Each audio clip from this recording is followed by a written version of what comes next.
Good afternoon, FMC. This is Jameka Gardner. This is week 4 for us, and I am grateful for the opportunity. Today, we'll go into presentation 4, recap and diagnoses. The agenda for this evening is topic 1, which is recap information prior. Topic 2, introduction of diagnoses, and then topic 3, conclusion. Just a little recap on my introduction if you weren't here the first time. I'm considered a mental health counselor until I've completed my supervision years, and I will become a fully licensed professional counselor for the state of Georgia after my 4th complete year of supervision. I'm in the process of looking into obtaining an LLC for services once I finish up testing and also receive my associate license. The first week we talked about the body keeps score and what trauma is. Trauma does not have to come from a combat soldier or a concentration camp victim. Trauma can be someone who's been abused mentally, physically, sexually, emotionally. And you can also have trauma coming from any sort of way where there's intense emotions. Trauma can happen to us. It can happen to our friends, our families, and our neighbors.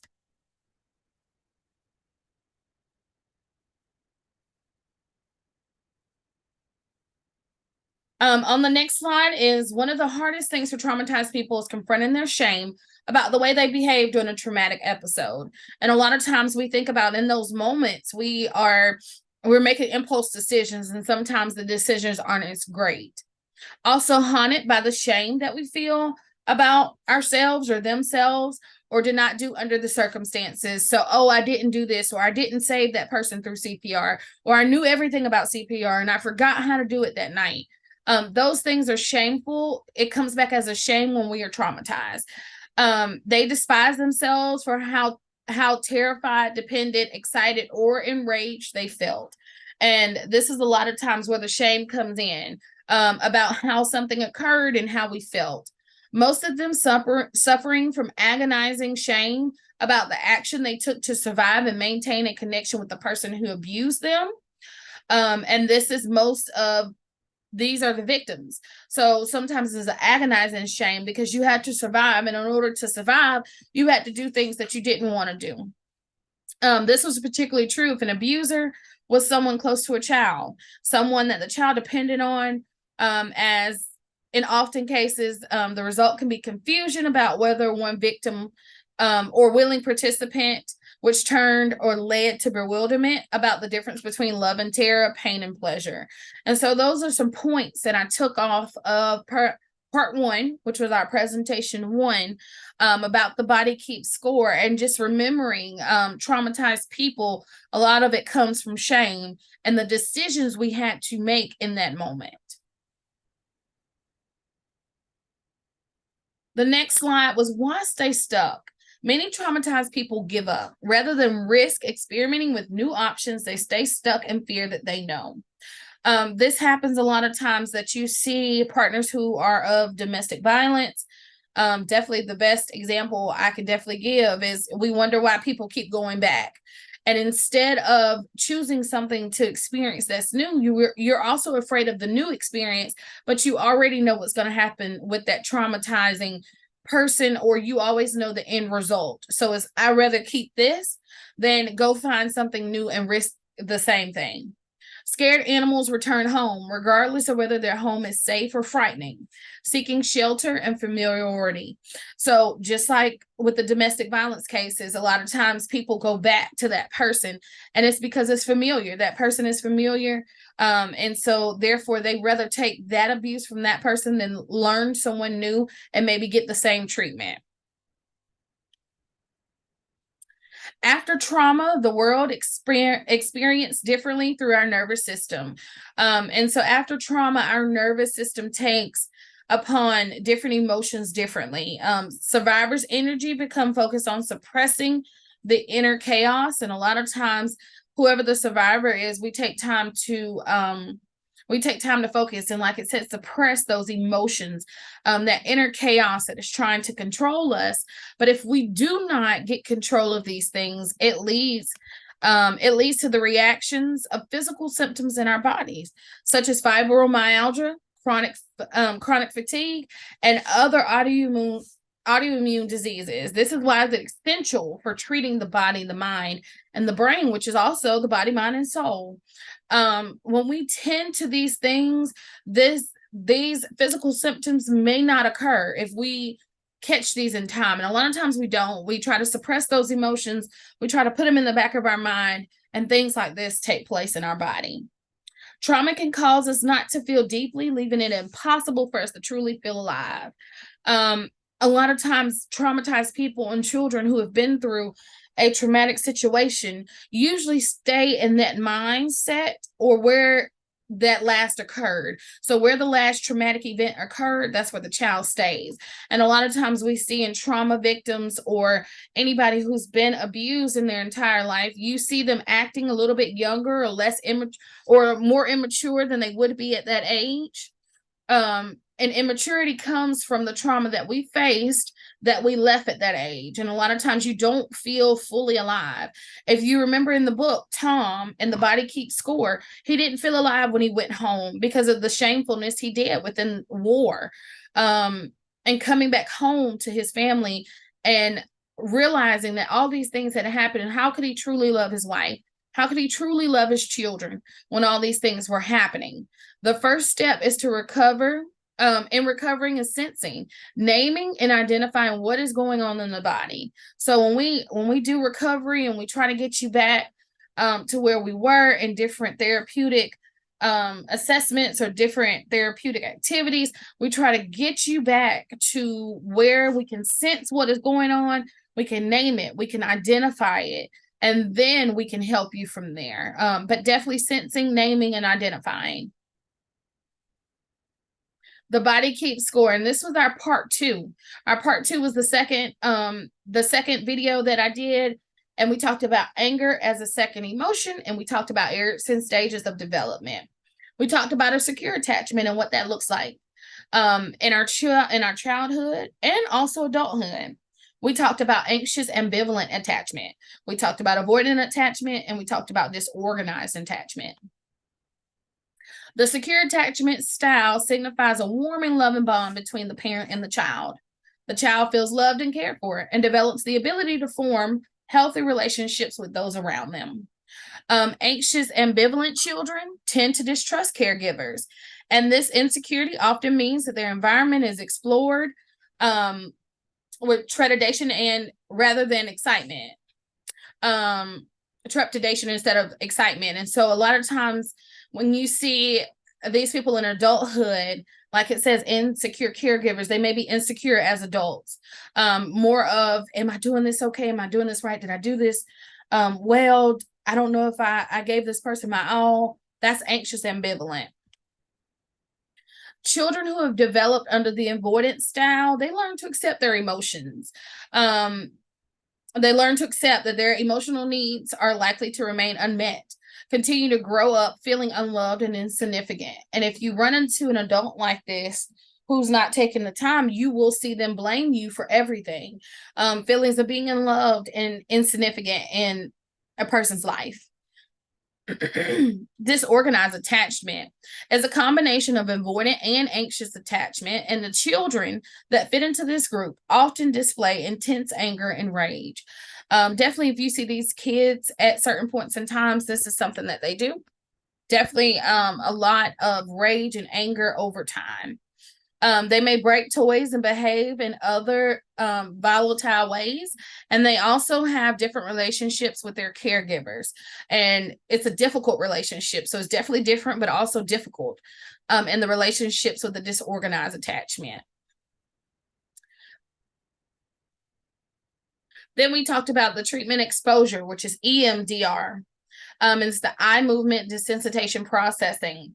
And so with this process, it's a psychotherapy treatment. It was designed to alleviate the distress associated with the traumatic events or memories. Adaptive information processing model posits the EMDR therapeutic process, and it facilitates assessing and processing traumatic memories and other adverse life experiences to bring these to an adaptive resolution. EMDR will help you get back to normal. And a lot of times it's a process of segments to get you to that point where what used to get you aroused or get you to the point of excitement, it then gets you to a point of calmness at the end. And it's letting go of those things that have hurt you or things that have made you not be able to fulfill where you are in adulthood. And so those are some things. Exposure therapy is amazing. And if you ever get to do it or think, hey, you know, I've had some trauma in my life that I haven't got over, it's kind of weighing over me, it's not allowing me to accomplish the things that I need to in life, this would definitely be a great thing for you to do. And of course, insurance take care of mental health needs. Most of them do. So I would definitely, if I were you, and if I was going through a traumatic experience or something where I needed a little more help to maintain or cope with my situation, exposure therapy is definitely the go. Anger as a second emotion. We talked about emotional and physical hurt. We talked about the fear, the guilt, worthlessness, and helplessness. And I remember asking everyone to think about you as a person and anger as your second emotion. What are those first things? If you could line them up, what would be your first thing? And I think for me, like it says, worthlessness and helplessness, I could put that in the first one in the front, forefront. Fear and guilt would probably be at the end, but emotional and physical hurt / worthlessness and helplessness would definitely be mine that attributes to my anger as a secondary emotion. Remember from the second presentation, we talked about emotional and physical hurt. Someone who's hurt your feelings by saying something to you, someone physically putting their hands on you, or fighting with someone, could be the emotional and physical pain. Fear of losing something or someone, losing that special thing that someone passed away and gave you, or the person who passed away, or you're fearing the person passing away.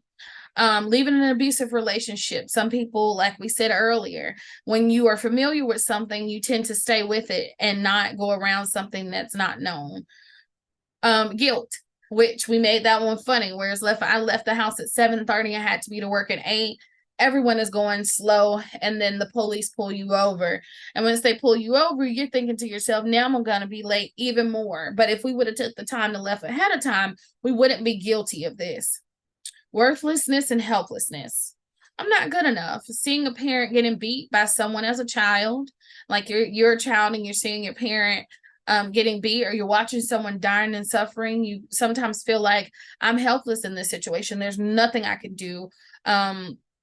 Someone who's sickly, have cancer, and you know that they're dying or they're suffering in a way, you would feel helpless in that situation.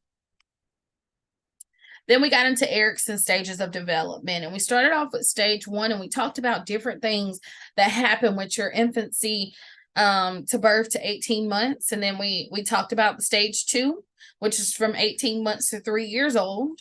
We talked about stage 3, which is from 3 to 5. Stage 4, middle school years, 6 to 11. We talked about stage 5, which was teen years, 12 to 18. We talked about stage 6, young adult years from 18 to 40. We talked about stage 7, which is the middle age from 40 to 65. And then our stage 8, which is our older adulthood, which is 65 to death. Then we got into grief. And grief is a response to loss, particularly the loss of someone or some living thing that has died, to which a bond or affection was formed or created. And so I picked out points again for grief, where everyone grieves differently, and we have there's a process that we use when we talk about grief, but some feel anger while others feel sadness and numbness or relief. Everyone has different reactions to loss and different needs during the grieving process. Grief, it's okay to seek out help. Support from family and friends can prevent grief from growing out of control. Although grief will improve over time for most, this isn't always the case. And so we have denial, we have anger, we have bargaining, depression, and acceptance. And remember, the experience you expected looks like that straight line. But in reality, we know that it's all through, and it's okay to go back and forth. Some people go from denial first all the way to acceptance and back up to anger. So it's no process, it's no right or wrong process to go through it. As long as we're not harming ourselves or anyone else, grief can take a long time. It is no time limit on grief. And so these are the stages, and I didn't have this example put up last time or illustration, but I wanted to do this for the kids, and it says stages of loss and grief for children. And that's the number one, and this is denial and isolation. I feel alone. Mom and dad aren't separating for long. And so that's the denial of it. And the blaming and anger part would be, how can you do this to me? It's your father. This is happening to me. What did I do to cause this? And so this is parents separating and how the child would feel in loss or grief. And like I said, loss and grief does not mean losing a loved one. It could definitely be someone is missing. And I have a child that I have now in my sessions who mother is lost, and mother has been missing for over a year now. And so these are things that we go through, because you can have loss in something and it not be a loved one gone. It could just be the loss of something or losing the family dynamic that you had before. So 3 would be bargaining. If I'm really good, maybe you will get back together again. And that's something that the kid would think about within that process of divorce, depression. I feel empty inside and nothing can make it go away. So they may feel like, hey, I don't have this, or it's coming up to Christmas. And I normally under the tree, we do this together as a family, but now you're either choosing mom or dad. Acceptance. Mom and dad are not going to get back together. It's okay that my friends know my parents aren't together anymore. This is the healing and the also acceptance process that we get to, where we know now that, you know what, it was good while it lasted. Maybe them together, I couldn't see that it wasn't a strain, but they were a strain to one another. So then it becomes the healing process. I was confused and unhappy before. Now my parents, my grandparents, my aunties, my uncles treat each other better, and they make me feel good. So once again, that's the stages of loss and grief in our children and how we will explain it versus how we explain it with the adults. This one was, and also with grief, we had 3 other topics that we talked about, and that was how to cope in the immediate aftermath of a loss, how to cope after time has passed, and can you really move on from when a loved one is gone.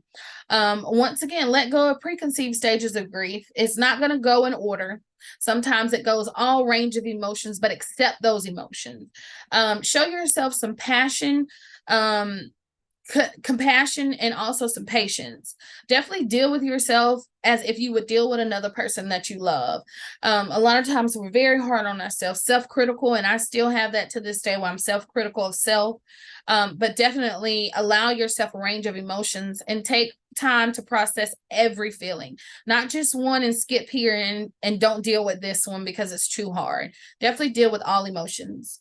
How to cope after time has passed.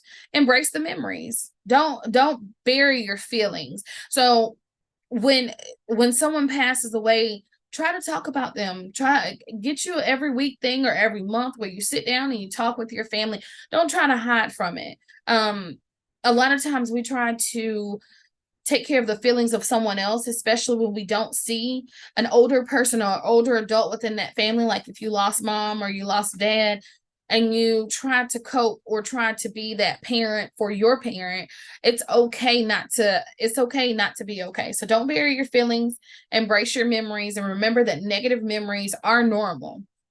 Can you ever really move on from the loss of a loved one? While finding meaning after loss is often mentioned, it can be hard to know exactly what that means.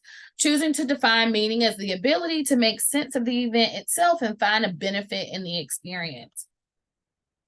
Also, with the grief in children, be open to discussion.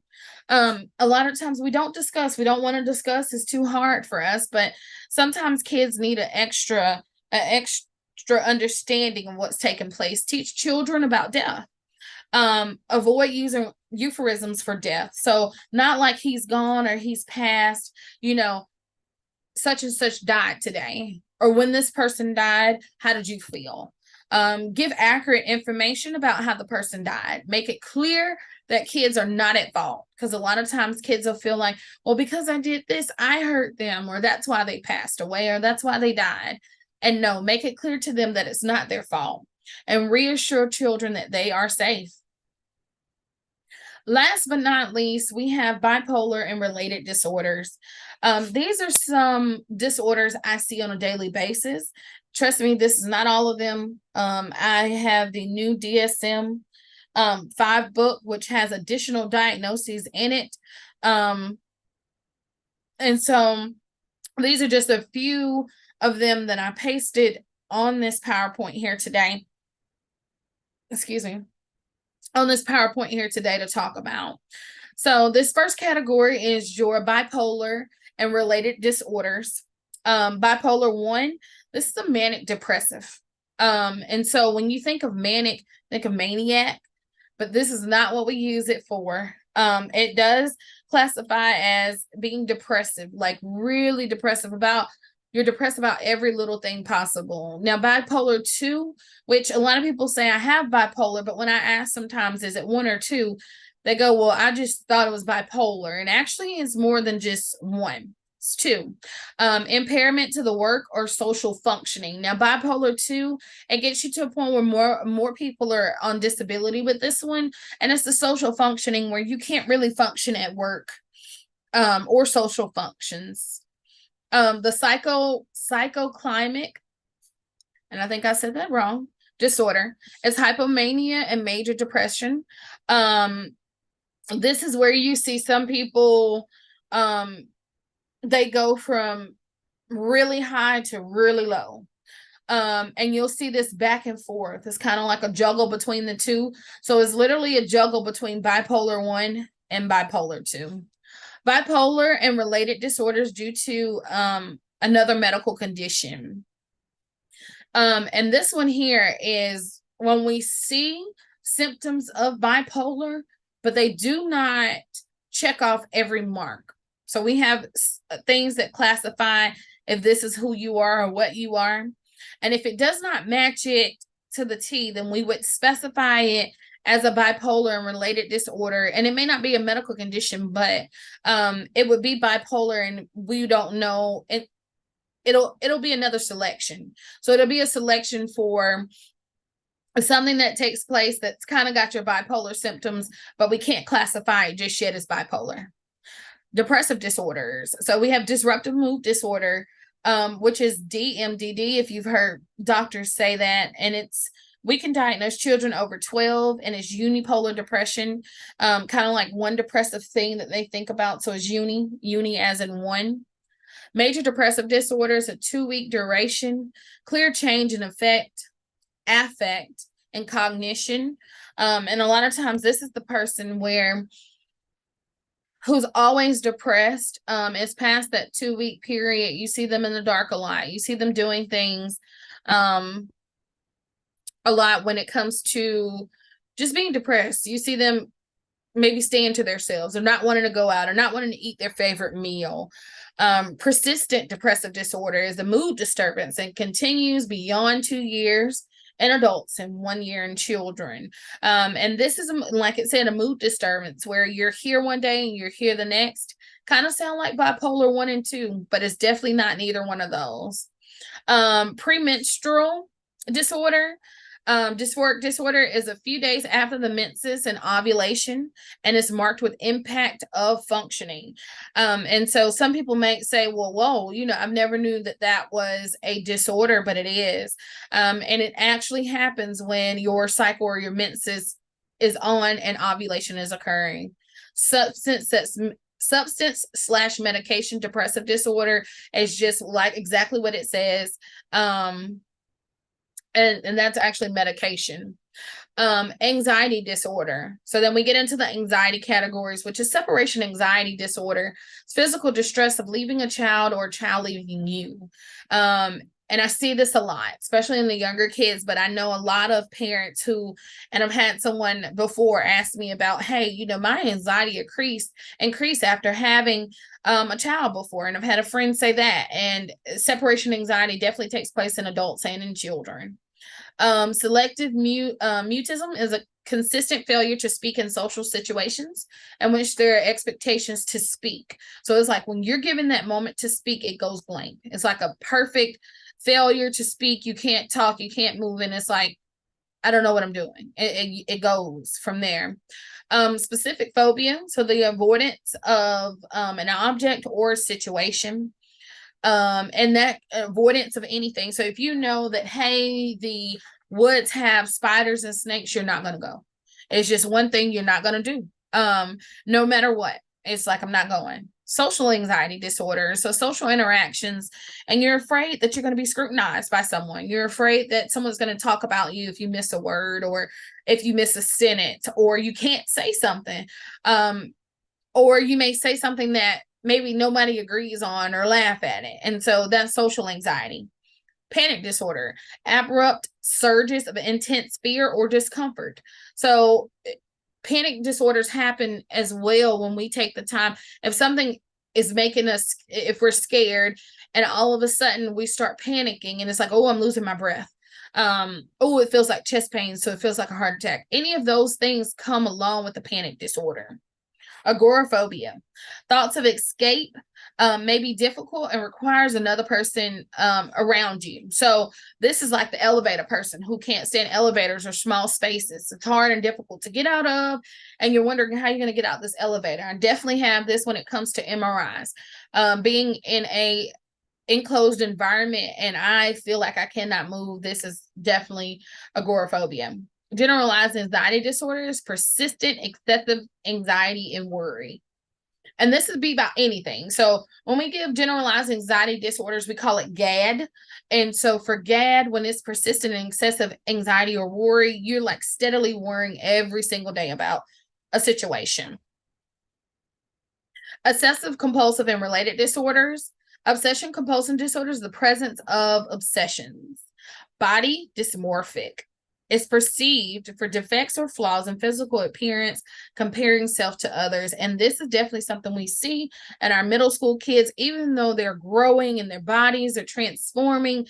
If hyperpigmentation, all these kind of things. Oh, I don't look like this, or you're always comparing yourself to the girl that's the popular girl. This is definitely body dysmorphic. Hoarding disorder, difficulty with discarding possessions. There's a lot of people who have this and don't know. But continually keeping things that aren't even worth value of keeping, and you keep them all the time. So a lot of times you'll see somebody riding past with a car, dashboard full, car full of things. This is definitely a hoarder, and their house looks the same way. Trichomania, and I call it trichomania because it is long. Trichomania is pulling out a hair. So not just one piece of hair, but it feels better just to pull out your hair. And a lot of people have blotches in their head where they have pulled out their hair. Then you have the skin picking disorder, and it's literally picking at your skin. So not just like one little pick, it's actually pulling at the scab and picking at it and reopening scabs that were there.